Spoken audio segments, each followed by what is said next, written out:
Dans la bière, il y a de l'alcool. Et l'alcool, c'est mal, non? Oui, mais non. Reste bien avec moi et je t'explique pourquoi la bière peut être une boisson intéressante.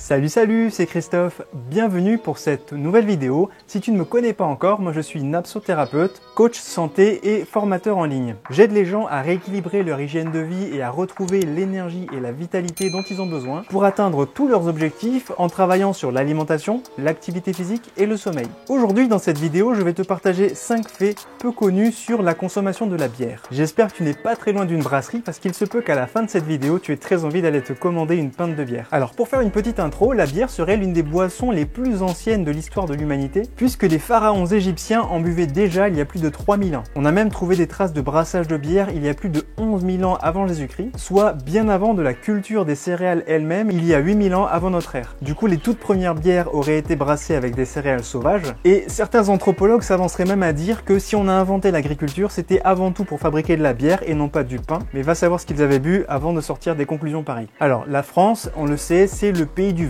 On est le premier consommateur de vin au monde, comme tu peux le voir dans le tableau que je t'affiche à l'écran. Mais les Français aiment aussi la bière, même si au classement mondial, on n'est que le 41e pays à consommer le plus de bière, avec 30 litres de bière par an et par habitant. Là aussi, je t'affiche à l'écran le tableau du classement des pays consommateurs de bière au monde. Passons sans plus tarder au vif du sujet, à savoir les 5 choses sur la bière qui risquent de te surprendre. Premièrement, la bière ne fait pas grossir puisqu'elle n'est pas ultra calorique comme on a tendance à le croire, puisque techniquement, la bière est une des boissons alcoolisées les moins caloriques, avec seulement 32,3 kcal pour 100 ml de boisson en moyenne, ce qui est beaucoup moins que le vin avec ses 71,2 kcal pour 100 ml de boisson. Et même une bière lourde comme la Guinness, qui a la réputation d'être particulièrement riche, ne contient que 35 kcal pour 100 ml de bière. On est bien loin de cette croyance qui dit qu'une Guinness équivaut à un demi-poulet. D'ailleurs, quand je vivais à Dublin pour mes études, j'avais appris ce proverbe irlandais qui disait que un repas équilibré, c'était une Guinness dans chaque main.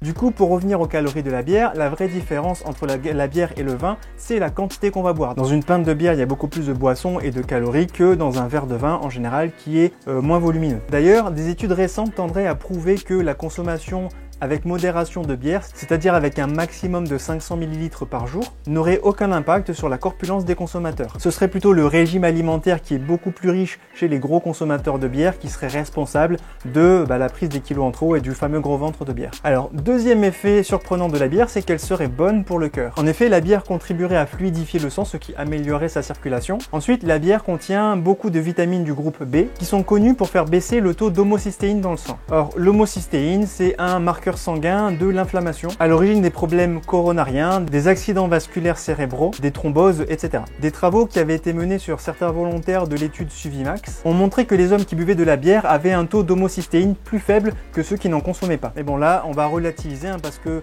les vitamines du groupe B, on en trouve surtout dans les végétaux, donc les fruits et les légumes verts principalement. Donc il sera toujours plus intéressant pour toi d'augmenter ta consommation de végétaux plutôt que de t'envoyer des pintes de bière pour avoir ton quota de vitamine B. Information surprenante numéro 3, la bière serait intéressante pour lutter contre le diabète et le cancer du côlon. En effet, c'est une étude américaine qui a conclu que la consommation régulière de bière, mais avec modération, protégerait du diabète de type 2, alors qu'à l'inverse, la consommation d'alcool fort augmenterait les risques de diabète. Et une autre étude montre que la consommation de la bière a tendance à réduire les risques de développer un cancer du côlon. Selon les chercheurs, cela s'explique par le fait que la bière contient beaucoup d'antioxydants et de polyphénols bienfaisants. Mais attention, cette étude a été menée sur des rats et il est toujours difficile d'extrapoler ce genre de résultats sur les hommes. Du moins pour l'instant. Effet surprenant numéro 4, la bière serait un allié pour renforcer les os. En effet, la bière est riche en silicium et en phytoestrogènes qui permettraient le développement des os et protégerait de certaines maladies osseuses comme l'ostéoporose. Une étude réalisée par les chercheurs de l'Université de Californie en 2009 ont montré que les femmes qui consommaient de la bière avaient des os plus denses que les femmes qui n'en consommaient pas. Effet surprenant numéro 5 sur la bière, c'est que ça améliorerait la mémoire. Je t'ai parlé de la présence des vitamines B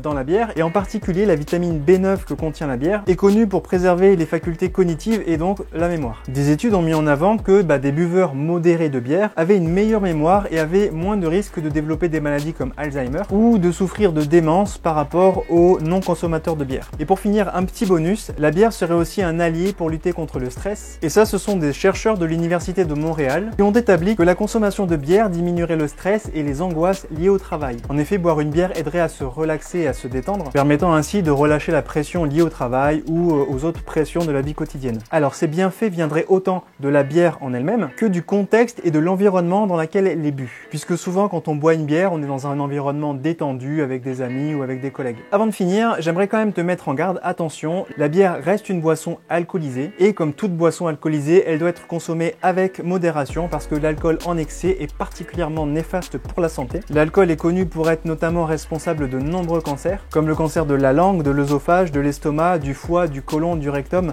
bref, et rien n'est épargné. Donc boire une petite bière de temps en temps, c'est ok, mais attention à se limiter quand même à des quantités raisonnables. Et dans le cas où tu ne bois pas du tout de bière, j'ai pas besoin de te dire qu'il est parfaitement inutile de te mettre à boire de la bière dans l'espoir de rechercher un éventuel effet protecteur de la bière sur ton organisme. Voilà, j'espère que tu as beaucoup aimé cette vidéo. Avant de finir, j'aimerais te dire que j'ai des places en coaching privé qui se sont libérées. Donc si tu ressens le besoin d'être accompagné pour améliorer ton hygiène de vie en général, remettre de l'activité physique dans ton quotidien, améliorer ton alimentation, rééquilibrer bref ton hygiène de vie, tu peux me contacter en cliquant sur le premier lien dans la description de cette vidéo. Je t'offre un premier entretien gratuit avec moi pour définir ensemble tes besoins et voir en gros si tu as des objectifs sur lesquels je pourrais t'aider à travailler. Et je pourrais sûrement t'aider à réguler ta consommation de bière tout en douceur et surtout à retrouver la patate en rééquilibrant tes habitudes alimentaires. Mets-moi en commentaire si toi tu consommes de la bière, quelles sont tes marques préférées, ça pourrait être rigolo. Et bien sûr, si tu as appris quelque chose dans cette vidéo, comme toujours tu me mets un pouce bleu, ça me fait ultra plaisir et ça m'aide à développer ma chaîne. Moi je te donne rendez-vous la semaine prochaine pour une nouvelle vidéo. D'ici là, prends soin de toi. Ciao ciao.